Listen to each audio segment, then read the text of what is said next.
All right, we're live. Paul, the first question for you today comes from our friend Luke Thompson. We were having a little bit of a conversation earlier today in the general chat about pacifism or Christians and violence. And Luke's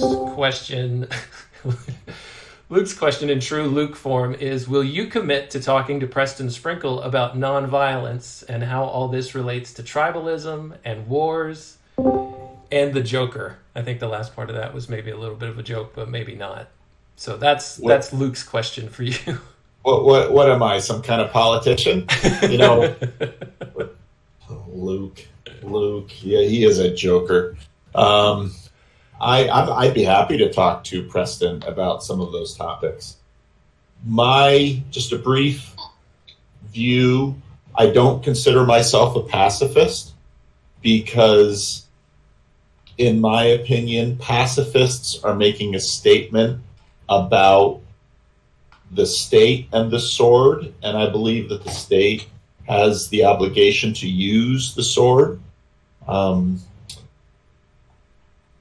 I think that there are times when it's permissible for individuals to use violence for the protection of life.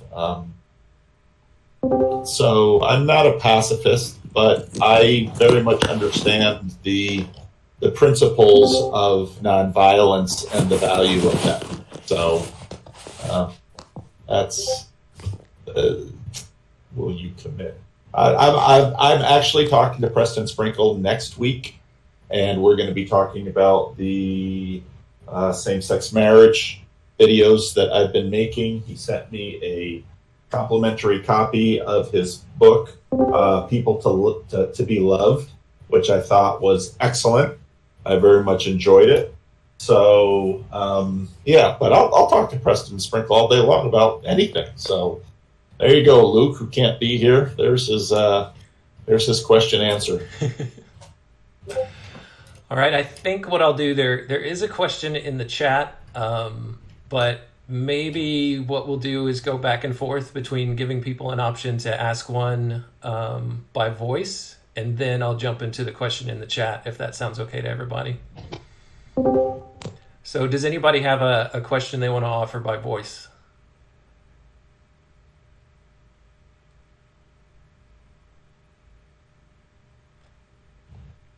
All right, I'll take that as a no for now, and then I'll go to a question that's in the chat. This is from Gravewall 858, Paul. It says, do atheists from non-Christian religions tend towards the kind of secular humanism offered by Sam Harris, or do they find themselves in a different value structure due to a different cultural context? If the latter, are there any prominent examples of this? Glad this one's written out because it's not a simple question. Do atheists from non-Christian religions? So right away, and I'm not disagreeing with this, but you have to try to figure out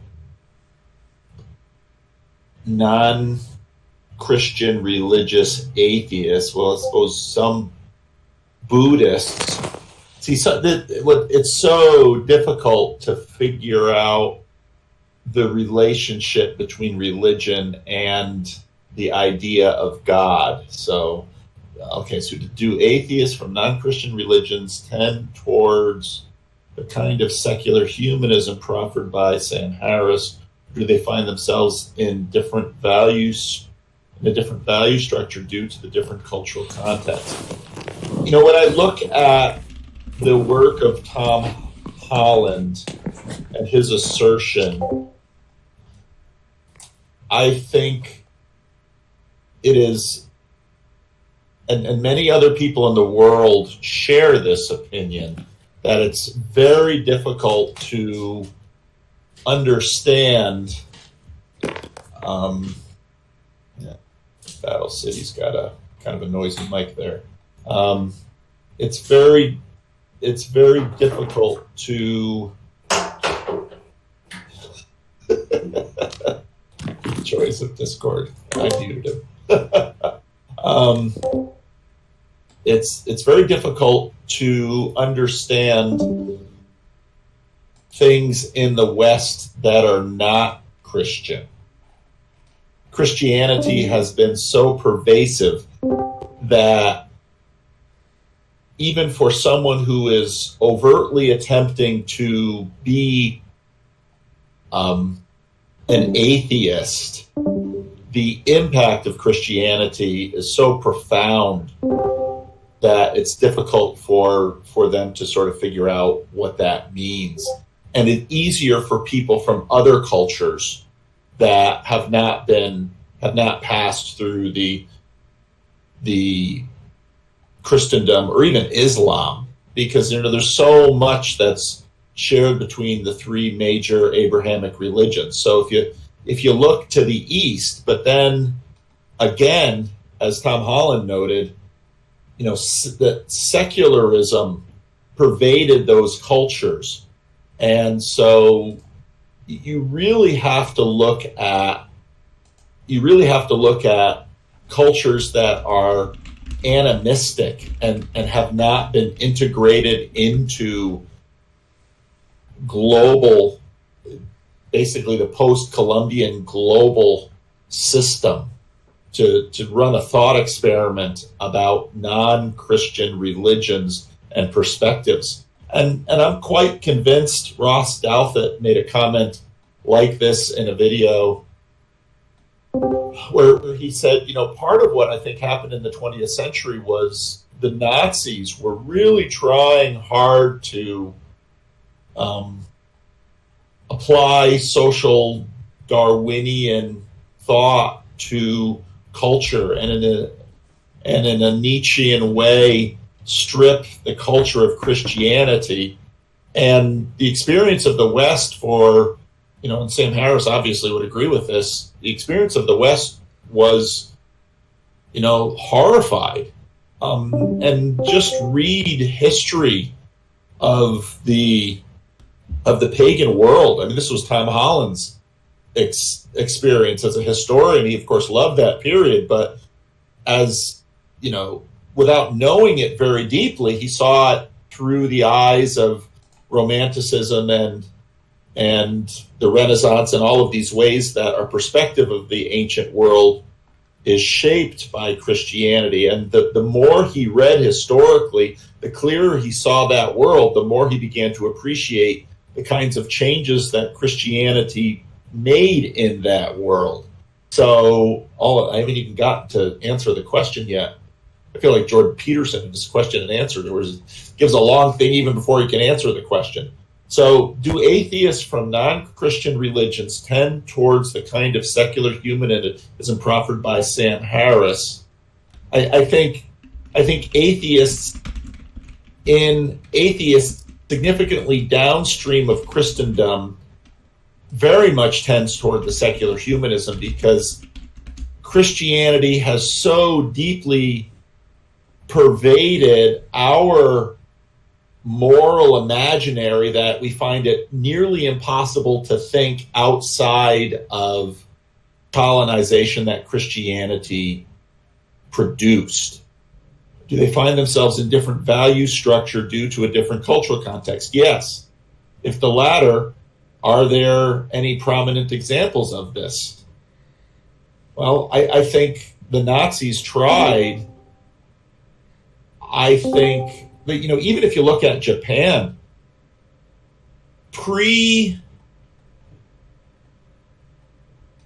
you might look at the Japanese regime before their defeat in the Second World War.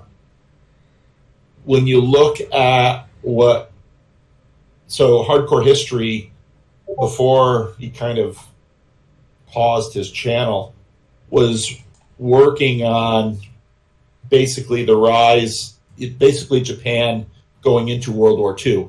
And whereas for those of us from a European perspective, World War II started with, in a sense, officially, with the invasion of Poland, in the East, the Second World War started with the invasion and the attempted colonization of China by Japan. And and what you saw in the Chinese imperial regime was very much a non-Christian, was it non-secular? Japan had such a shock when it was basically forced, like other Asian countries like Korea, forced to open up against its will, only to discover that technologically it was in deep, deep trouble, and that the colonial powers in the West could basically have their way with Japan. And so I think part of what forced the kind of secularization onto the world, as Tom Holland noted, was just the technological supremacy that the deistic, Enlightenment, modernistic, scientific revolution created, that gave the colonial powers in Europe just such a clear military advantage over the rest of the world, which, if you read history before the age of exploration, at the beginning of the age of exploration, really before the Enlightenment, Europe was a backwater compared to China. And the only way to understand the basically the globalism caused by Christopher Columbus and the Age of Discovery was that Europe was woefully behind the Chinese and very much wanted to benefit from the cultures of the East. Why did Europe leapfrog? And now that leapfrogging brought to the East, their own traumatic period of, wow, we're being so completely dominated by these tiny little European nations, which culturally the Eastern cultures considered them to be completely uncivilized. So these are terribly difficult. These are terribly difficult thought experiments to run, because we just don't have clean rooms to see alternate worlds beyond the way that our world unfolded. And that many, Christian and non-Christian scholars, Jared Diamond's Guns, Germs, and Steel is an important read. So I don't know if Gravewall 858, if I helped you, answered you at all, but there was a shot. And I remember last time you don't have a mic, so if you have a follow-up, go ahead and type it in the chat. Just some quick housekeeping. I forgot to mention, everybody, make sure and please mute your mics if you don't have a voice question. And I don't see a clarification or a follow-up, at least a notification that's being typed. So I wanted to mention, Nathan Woods actually asked the first question, and I accidentally missed that. So I'll throw that one in here for you, Paul. It says, "Hi, Paul, what relationship do you see between affluence and the decline of capital M marriage in the West?" It's a good question. I'm just taking notes as I go.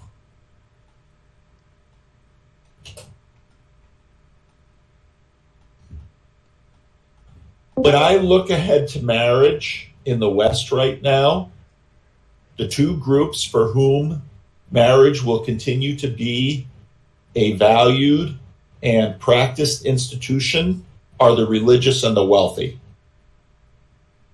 So for that reason, whereas I think affluence has deeply impacted a lot of institutions with deeply religious ties, I'm not sure marriage is a part of that, because marriage law, I often will, in these conversations, try to distinguish between what I call universal marriage, which is the institution that, despite great variation, has been consistently practiced basically throughout human civilized history. And so much of that institution has to do with property rights and inheritance, because marriage, even in cultures where even in non-Christian cultures where, let's say, there isn't a strong mandate for male sexual exclusivity to his wife. That's really the, Christians would say the Pauline insertion in there, yeah, and very much a bent towards monogamy. Men had children all over the place, and wives were about delivering legitimate heirs. But even if you look at the Roman emperors, they could adopt someone. The man who would become Caesar Augustus was adopted by Julius Caesar. So I don't know that. I think, and what we've been seeing in terms of the studies that I've read is that marriage, it's the underclass and the working class and the middle class where marriage is in decline. It's amazing to me. It's the upper class that are going to keep working marriage because it's basically how you keep your money. and the religious who have another value system that is rigorously enforced, often against our short-term desires that hold people in marriage. So there are a lot of ways that affluence is changing our culture in religious terms, but I think actually with marriage, those who are the most affluent will continue to practice it. Looks like Nathan is typing. Oh, never mind. I don't think it was a follow-up question. He was just clarifying a question that Shelley had asked. I have a question here from David Jacobs that he emailed me that I'll read. Yes. He said, I'll be on this server tomorrow. I find it extremely enriching to listen carefully. Let's see. I'm interested in your thoughts and reactions to the churches opening up. I'm aware of several restrictions that are being considered by the Unitarian Universalists. What might follow is having small groups meet in the sanctuary. We'll get to know more about the pandemic. I'd appreciate if we could meet with face masks and social distancing. So yeah, in terms of the meetup, at some point we'll have to deal with these issues too. My church at Living Stones had a council meeting last night, and you'd think that having 50 plus years of continuous services, you could just sort of turn the switch on and off, but you really can't. And it isn't just questions of medical safety that we address with masks and distancing. It's also questions of the fact that for probably a year or two, and maybe permanently, part of what COVID has done in churches is forced them to take the online world seriously. Before the churches closed up, Rod Dreher had made a comment that he was worried about this because he was afraid that, people would just be online and not in person. And I responded to his tweet by saying, I don't think so. I think right now what we're seeing is that their churches are going to increasingly be forced to figure out how to integrate on-site and online. And because one of the things I will tell my people, if you feel at all sick, stay home. And, there's always sort of had that idea, well, if you're sick, stay home, don't go to church because you don't want to give to others. But now it's more important. And others who have underlying health considerations that very much want to be in church maybe can't be in church. So what churches are having to do is not just say, okay, we're opening again, but having to say, we're going to be open on site and online, and how can that be done well together? And I, just by virtue of my last couple of years on YouTube and then meetups, I feel like I've been working on this issue a bit, but now it's, well, full speed ahead. We have to figure out how to integrate online and on-site. And for my little church, part of that's going to be we're at a point now where deacons are getting nervous whether, how viable and sustainable our on-site only ministry might be. And so we might have to go to on-site and online integrated just so on-site can continue. So, yeah, the pandemic is changing a lot of things, but I think overall this is a healthy challenge, and churches that figure out how to do this will be able to make a contribution. So, and when I think about, so I just, in fact, right before I got on here, I just sent out an email to Joey and Tyler and Rick and some of the guys of the leaders of the local meetup, and said, this is an issue for us as a meetup too. So yeah, I don't know, David, if that helps answer. I know you're listening, so that's what's on my mind. Okay, I see we've got at least one, maybe two questions in the text chat, but I just wanted to give the opportunity for anybody who has a voice question before I jump back to the next one. Or a follow-up or a question for clarification. Part of why I like doing question and answer with the Discord is because, unlike if I did it sort of on YouTube like Jordan and Jonathan and John have done, it's hard to do follow-up. And so part of what I see the advantage here is, if I answer your question and I'm not answering your question, let me know. Yeah, for sure. That's a good point, Paul.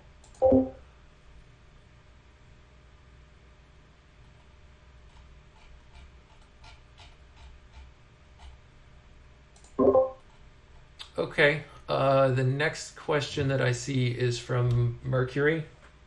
He asks, how do we dump the bathwater of virtue signaling without also throwing away the baby of genuine group prayer?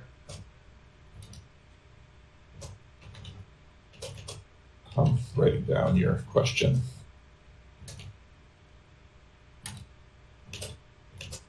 Oh, and Paul, that I asked that because after I asked that the last time I joined one of these between you and I, and I got feedback from someone else listening afterwards. And like the context was that we both love Paul. Paul's great, but we were both surprised by your answer last time about group prayer and virtue signaling. So I'm asking on behalf of me and somebody else. Yeah, then I'll leave. It's a great question. I don't know that, like many things in life, I don't know that we can eliminate this problem with a rule. And that's a real habit that religious communities have. And it's always a sort of limitation of wisdom. And the rule would be, well, we're not going to practice group prayer because it's really hard to not do communal prayer, which we do in church, and I lead it, obviously. It's really hard to not do communal prayer and not virtue signal. And, I'm thinking about this right now as I'm watching what's happening in Minneapolis, and I'm watching how social media is interacting in this. And, I see so much of what looks like virtue signaling, but here's the thing. how do I know it's virtue signaling? Because in a sense, when I make the judgment in my mind that someone is virtue signaling, that is a judgment in my mind and heart. I can't see into their heart. And so when Jesus in the Sermon on the Mount says, when you fast, don't look like you're fasting. When you pray, pray in secret. When you give, don't let your left hand know what your right hand is doing. All of those things are inside of us. But what Jesus is basically saying is that when you are performing your acts of righteousness, keep an eye on your motivations. Don't do these things. And Jesus is very clear. Prayer is righteousness, though. What's that? Even defining their group prayer as a display of righteousness. Right. Like, I asked you to pray publicly with me at the end of our podcast, and I didn't see that as righteous. I was out there. Take advantage of the fact that I was with a pastor that I felt had spiritual gifts and was looking to the prayer you gave at the end. And after the last talk we had, I looked back on all of that and thought, was any of that perceived as virtue signaling? Should I change the way I behave publicly? Because I won't shy away from jumping into a prayer publicly if I'm with someone who wants to pray with me. Should I be correcting that behavior? No, I don't. Because I don't even see. Because you can't control if someone else sees what you're doing as virtue signaling. And that's the tricky part of watching each other. And so when I'm using the word righteousness there, and again, this is tricky too, dikaiosune is the Greek word for righteousness. And you'll find that word in Plato's Republic. And, you know, it was Dallas Willard's observation that when Jesus in the Sermon on the Mount is working on the question of righteousness, he was engaging in a far broader conversation that included Greeks and Hellenism and many others. Because but righteousness is tremendously difficult to define, and part of the challenge that we have is today, almost very few people know how to use that word without the prefix self in front of it, which changes it almost exactly into virtue signaling. So on one hand, Jesus is, so if you're engaging in public prayer, what Jesus' admonition for you would be, ask yourself, why am I doing this? And for the prayer that you, see, now we're doing these weird things that, of course, are never envisioned by the book of Matthew, where we're having private conversations in public. You know, what's that about? So, and that's why I continue to maintain the option of, well, we're recording this conversation right now, so we know it's public, but then there are other conversations that are private and ought to remain private. And I would never, as a Christian minister, say, you ought never to pray in public. And again, we're trying to address something very nuanced and important with a rule. Rules are helpful, but, and I think Vervaeke's treatment of this was excellent. Life is such a thing that you cannot finally fully distill it into rule-based algorithms. Jordan Peterson made that point to Sam Harris. Vervaeke made that point. I think that is a point of wisdom. And so, on one hand, Jesus says, steward yourself on this, and God will judge you according to how well you steward yourself.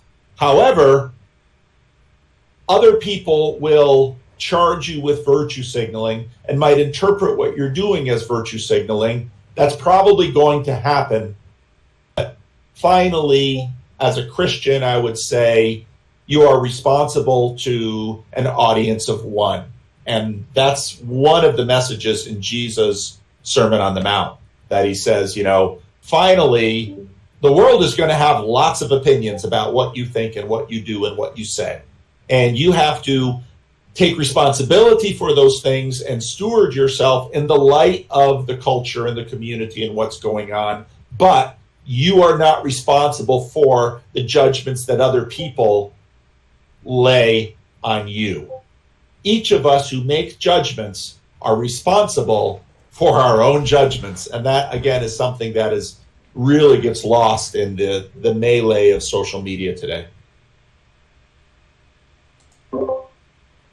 Paul, that sounds a little related to also when we think someone else is either arguing or entering a conversation in bad faith. Does that sound similar to you? Yes. And I think that's, even figuring out what we mean by bad faith. So much of our language, we walk around with between a 50 and a 70% idea of the words we're using. I don't know, really exceptional people can get above that, but that's sort of how we work.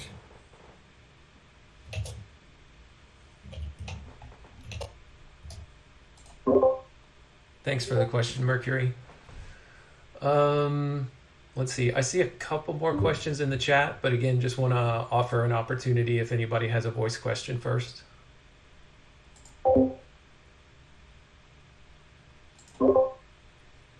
Okay, here's a quick and easy one from the chat. Alexander G. Paul asks, how's your day? My day is good. I wake up early before anybody else in the house gets up, so I can do some writing and some praying and some reflecting, and that's usually when I kind of write the basic outlines for my sermons or my videos. So I did, and so this morning I woke up thinking, it's Friday, I usually want to make a video for Monday. I don't know if I'll get one done because I'm not very far in my thinking. It might be on the progressive Christianity versus historical Christianity and the deconstruction stuff. But for years I participated in an online community called CRC Voices, and I still use them sometimes for when I have something on my heart that I want to write instead of necessarily make a video. And so I wrote a reflection about Minneapolis. And last night at my council meeting, most of my church leaders are African American here. And one of my elders said, we were doing prayer requests there. And one of my elders, mentioned Minneapolis. And, I'm just always so impressed by how differently the conversations about race happen in my circles, which are, led by and, people of color. I don't really like that term because it's as if this pale, pasty thing that I have isn't a color too. And I just thought, so then I wrote a piece and I put it on my blog.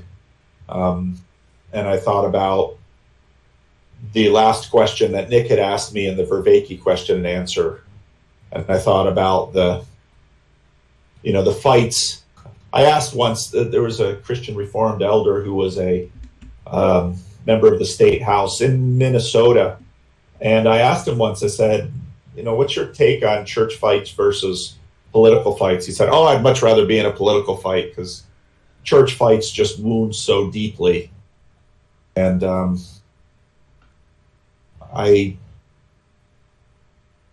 it just breaks my heart seeing what's happening, not just in terms of the rioting and the devastation, but the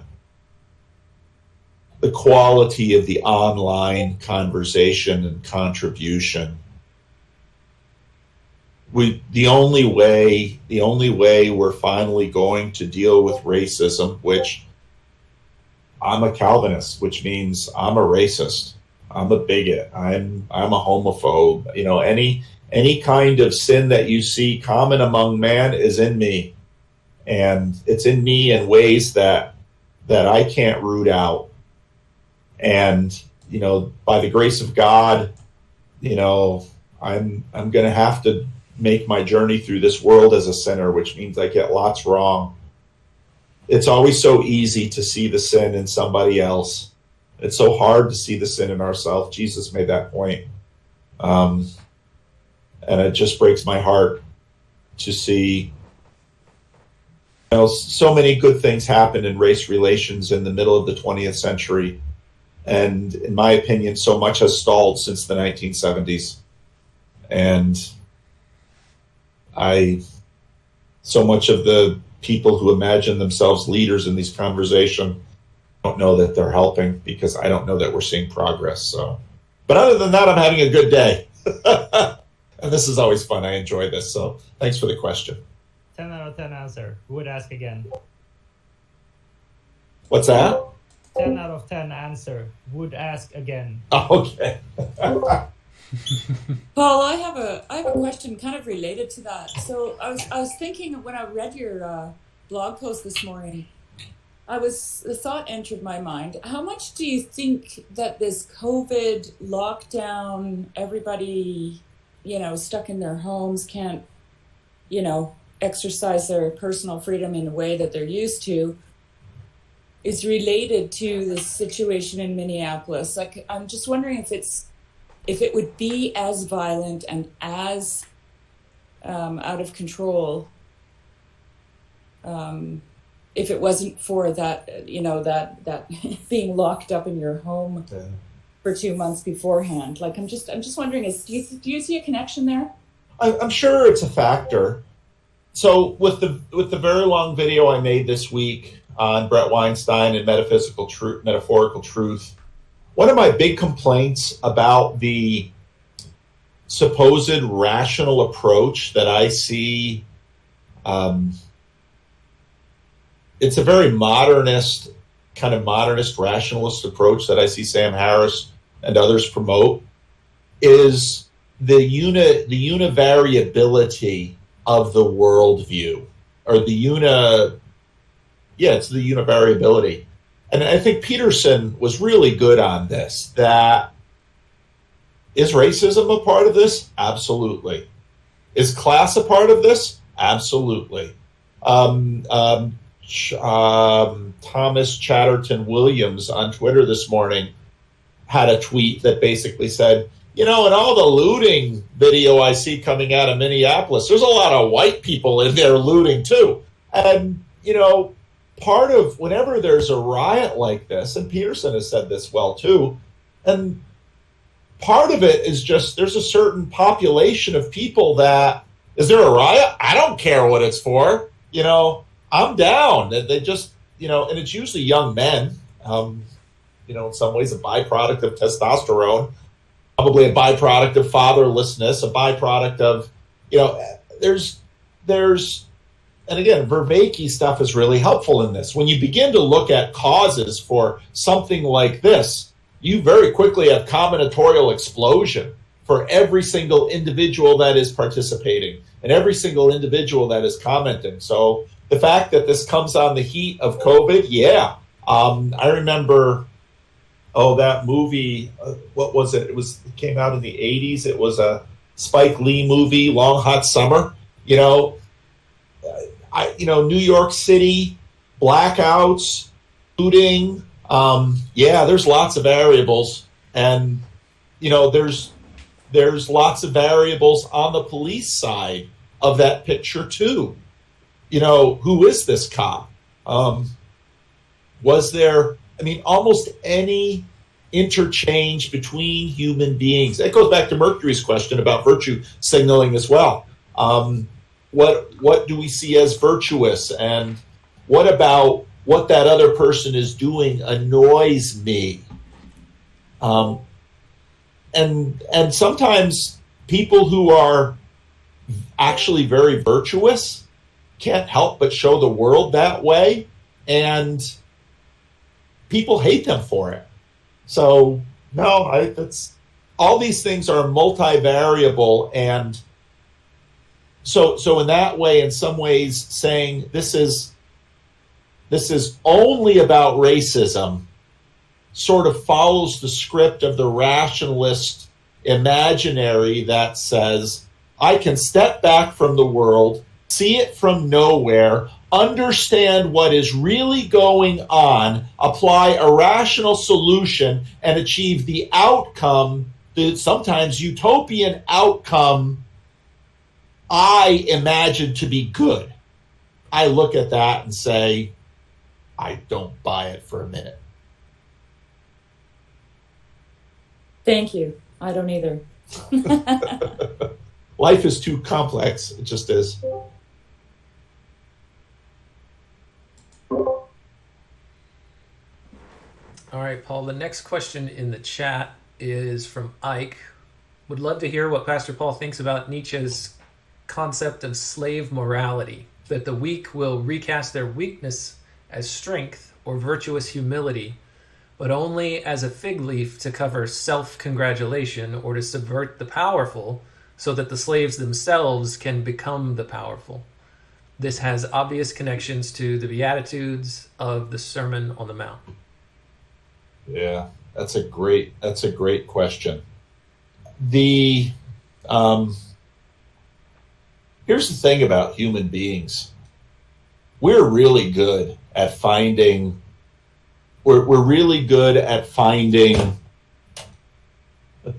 self-serving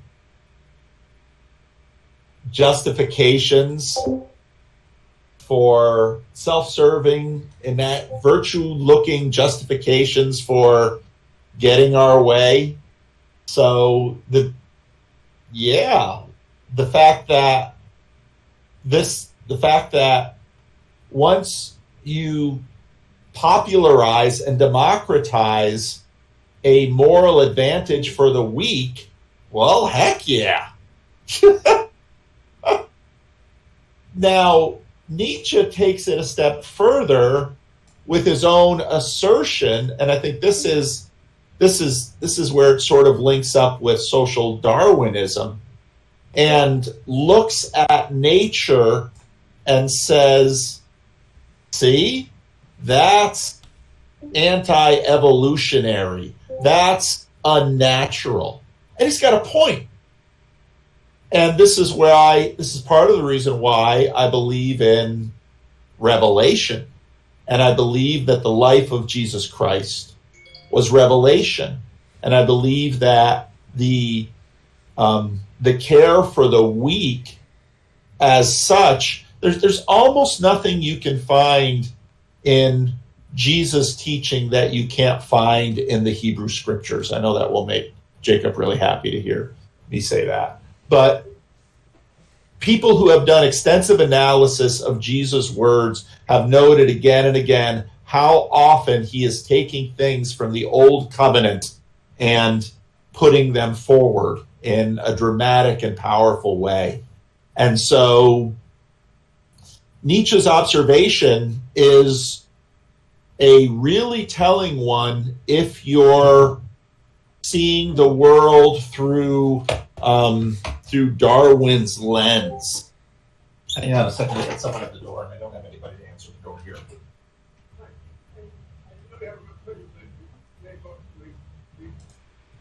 Sorry about that. Where was I? Oh yeah.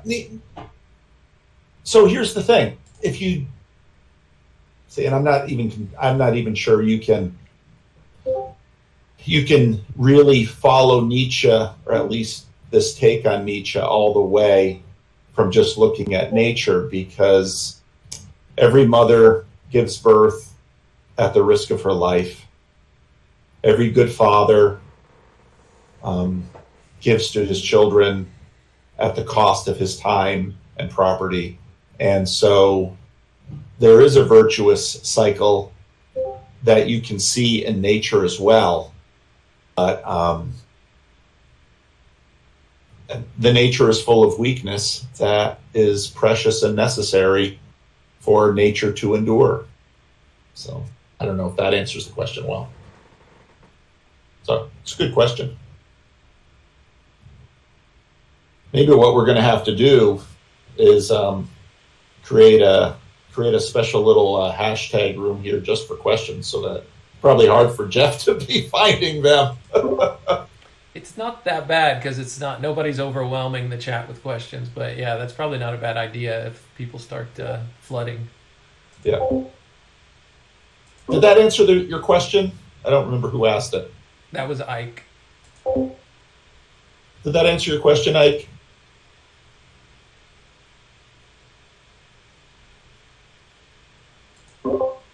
Ike's muted. Okay. Well, let's move on then. Okay. And the answer you gave me. Sorry, Mercury, go ahead.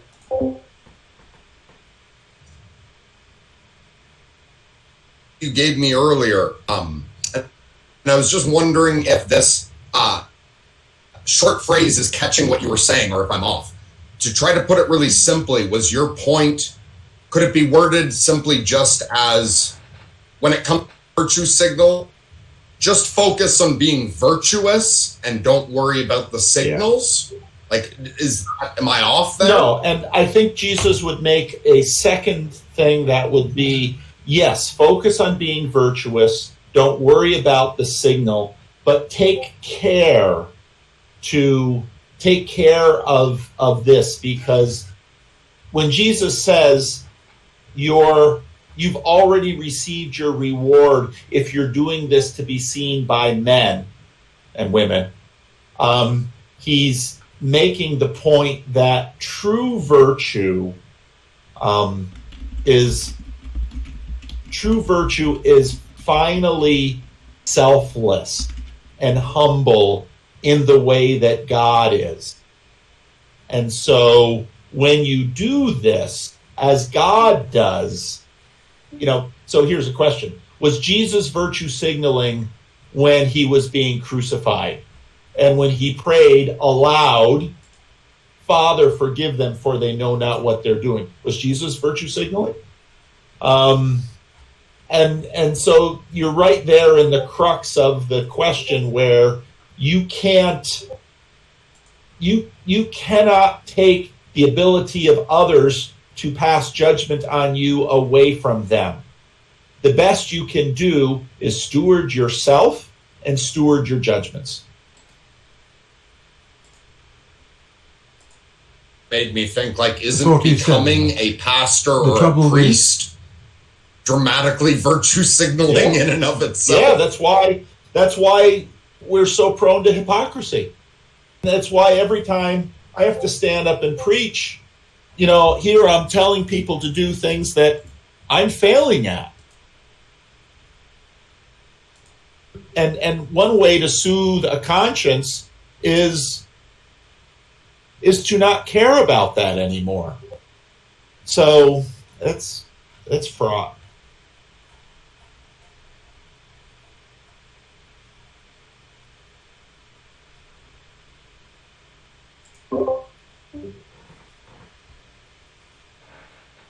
Here is a question from Sam Adams.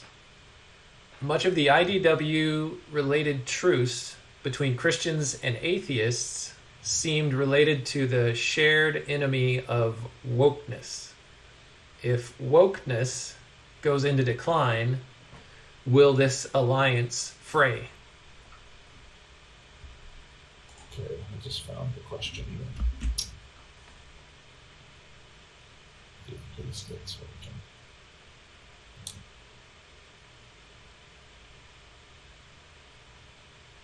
Yeah. I think with most human political fights, the tribal alliances change rapidly. I think it's true that the shared enemy of wokeness created a truce between Christians and atheists, but I think part of what has enabled that truth, and I think this is why Jordan Peterson was so integral in it, was that modernity was fraying anyway. And so that's why, and I think in many ways Jordan Peterson was the tip of the spear for the IDW, and why all of the other imagined core members haven't actually manifest. Well, maybe this is unfair to Eric because he coined the term, but in my opinion, what the IDW should have been, haven't been able to manifest what Jordan Peterson did. Because I think Dr. Jim was correct that in his observation that the arising of the new atheists was a signal of the decline of modernity, and Jordan Peterson was further along in that, and he exposed many of the weaknesses of modernity. And so I think the alliance probably will fray, but what we see happening now in the scrum between historical Christians or traditional Christians and progressive evangelicals is part of that too. And we're going to continue to see, and I think the rise of neo-sacramentalism is part of that too. And it's the continued working through the deep questions that in many ways the church has been working through its whole history.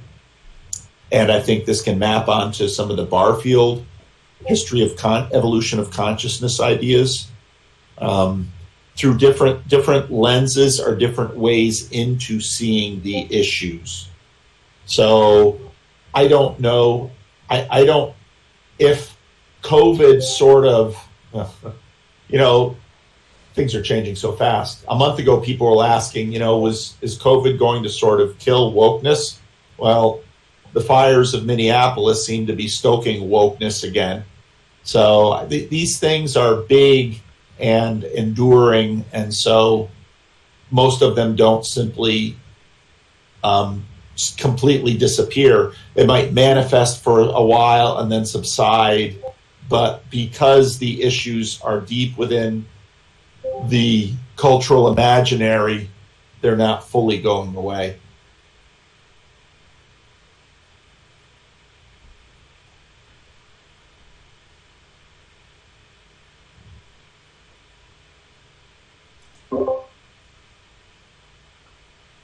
All right, I've got a question here from H. Bomba. Paul, where do you see hyper-agency detection going? Where do you see hyper-agency detection going on in the secular humanist frame right now?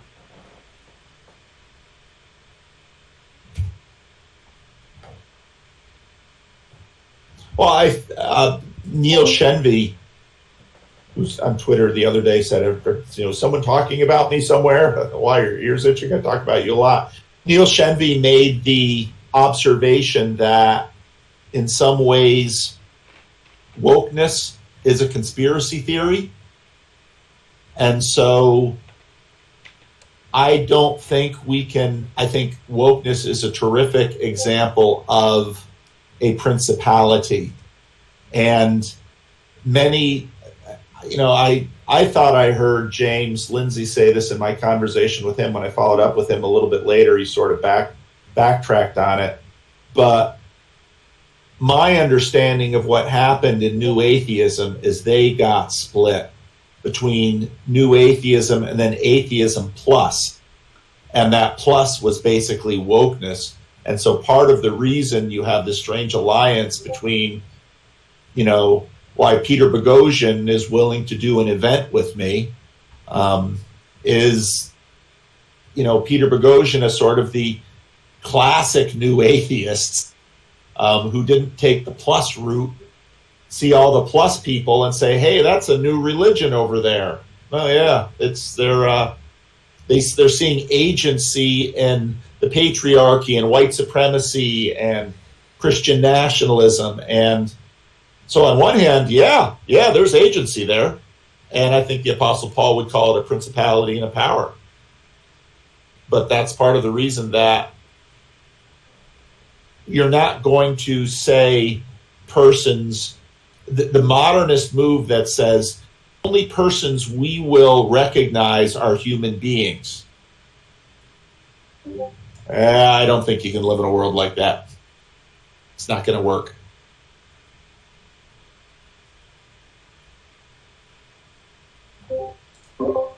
Paul, I missed Gray Ball 858's follow-up question, so I'll read that now. Are there similar abstractions of other religions in the vein of what you're describing secular humanism to be vis-a-vis Christianity? Or has Christianity via globalism effectively suppressed / outcompeted such developments? I'm not an expert on world religions, but if just even from a very just from a college educated perspective on other world religions, you see interesting mergers. You know, you look at the Baha'i faith, you look at Jainism, you can see similar things going on in Roman Catholic orders. Jansenists look almost like Calvinists. Human beings are incredibly creative and incredibly adaptive at reworking their imaginary to address what needs addressing.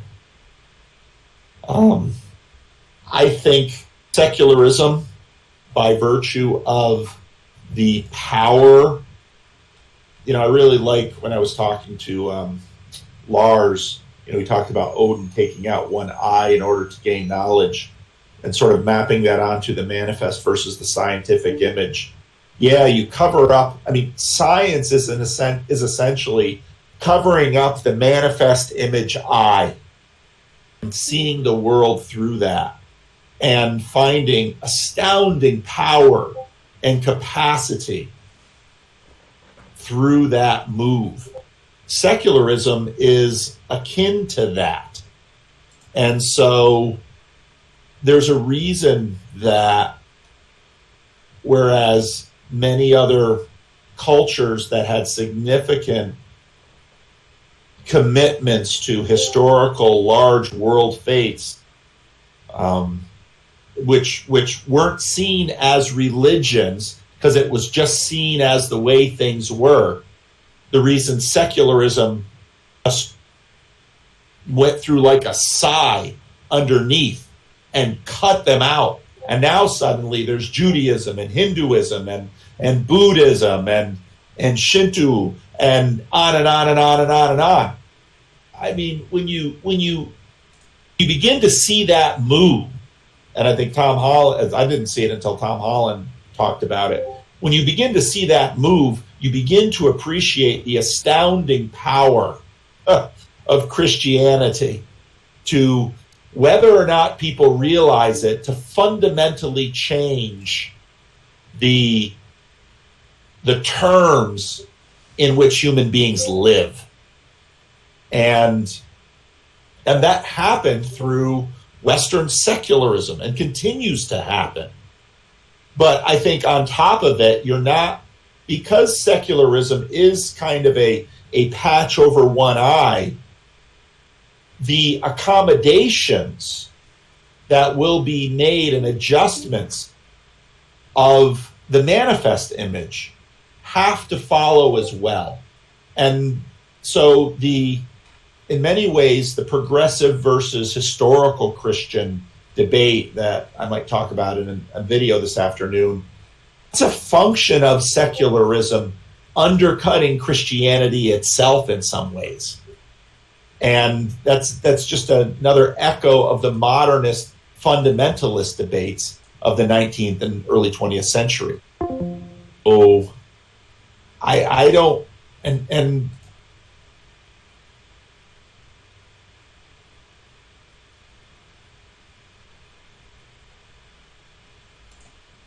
have put these movements on steroids because now they all have to deal with secularism and is resurgent Islamism, the kind that drove airplanes into buildings. That happened because of secularism. So a response to secularism, because Muslims quite rightly looked at how secularism has, and the powers that it unleashed and the capacities it gave us, has, in some ways put the world out of balance. And so, well, how do you balance something really strong? You respond with something really strong, and legalism's really strong, and religion is really strong. So it's just a scaling up.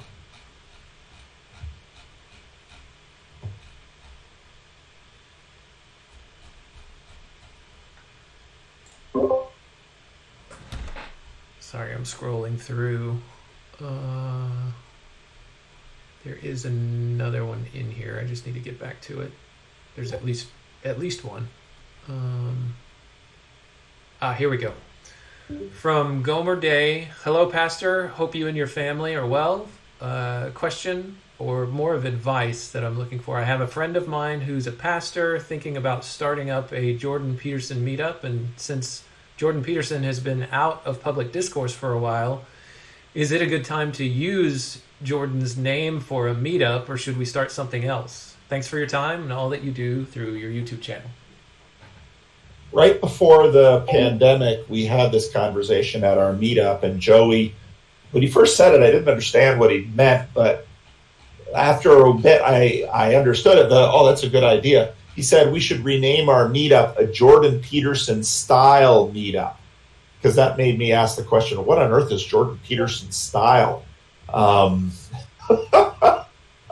think of a lot of his quirky mannerisms that I find endearing as Jordan Peterson style, but I think what Joey was saying is a meetup where we dare to have, what Rod Hare calls, 10% I think that's what he calls them, 10% conversations, where this is the part of the conversation that we can't seem to be having in public. And we're going to try and have it here and try and do it in a way that it doesn't blow apart in all the ways that it's been blowing apart on social media. So now you got a pandemic to figure out too. I said something to Esther on Twitter about on this, that I think we're going to see a second Jordan Peterson wave. I don't know if it'll be as big as the first. Just by virtue of Twitter, I think he's getting stronger. I think he's healing. We'll have to see if the second book is any good. We'll have to see if he can figure out how not to get sucked into less productive culture war spaces, conversations, and habits. But I'm optimistic that we're going to see a second wave. And for as polarizing as Jordan's name can be, I don't know, at least 2 years ago, if I'd used any other name, if we would have gotten the response that we got. And I don't have another candidate or another way to publicize what it is we're doing besides Jordan's name. So I'd use it. We still are.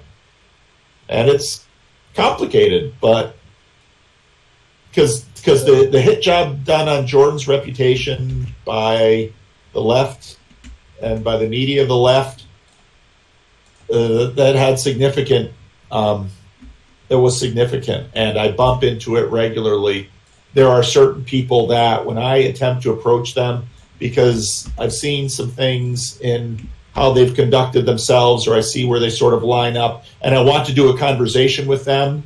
And if I mention that I have a YouTube channel that grew sort of in the wake of Jordan Peterson, they won't even talk to me.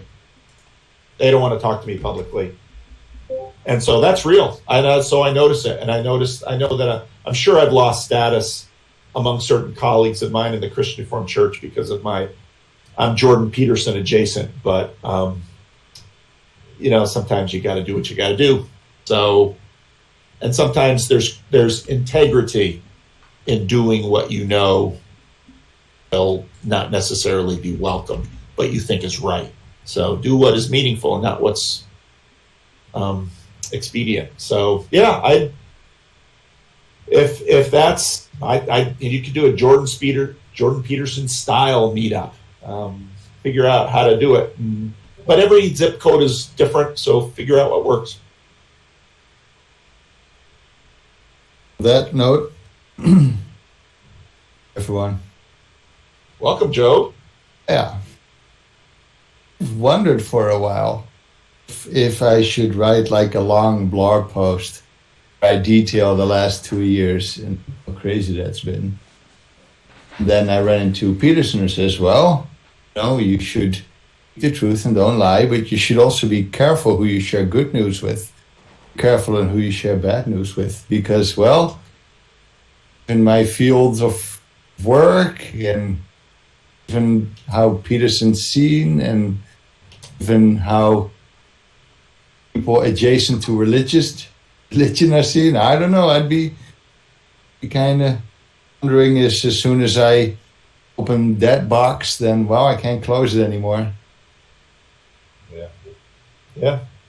So be innocent as, be shrewd as serpents and innocent as doves. Figure out how to put those two things together. I mean, it can be. We have a local WhatsApp group where we plan our family holiday. And so my mom was wondering if we were still going to go, maybe we could still go with the new regulations. And I said, well, if we can have churches open with 100 people, surely we can have 25 people in some holiday home. Yeah, but churches get an exception. That's my younger brother. And oh, yeah, but then I said, we can just follow James's advice where he says to wash your hands, you sinners, and we'll be cool. And my brother just rolls his eyes like, yeah. Those family holidays are also not going to be the same anymore because, well, there's Job now who is religion adjacent, and it's strange, and we can't have the discussions that we used to have. Those are difficult waters to navigate. Yeah. What discussions do they think they can't have in front of you?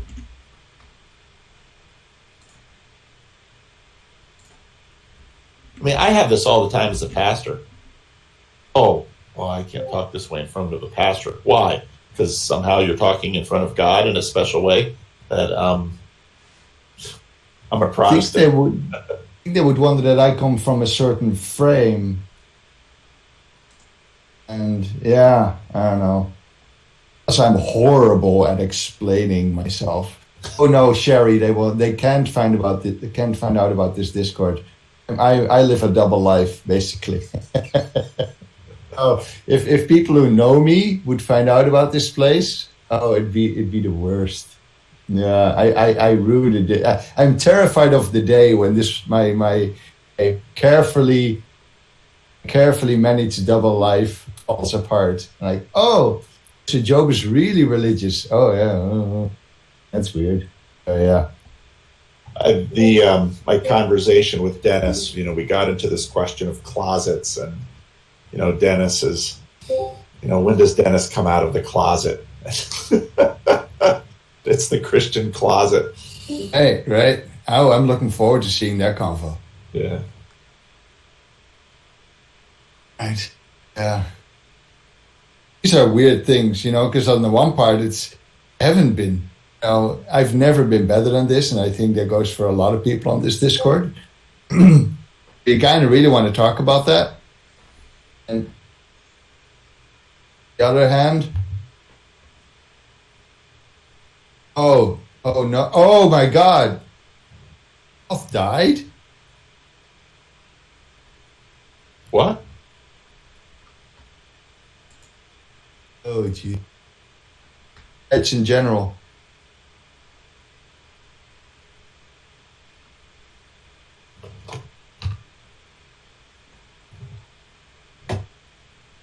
Cutting out, Job. Who died? Off died.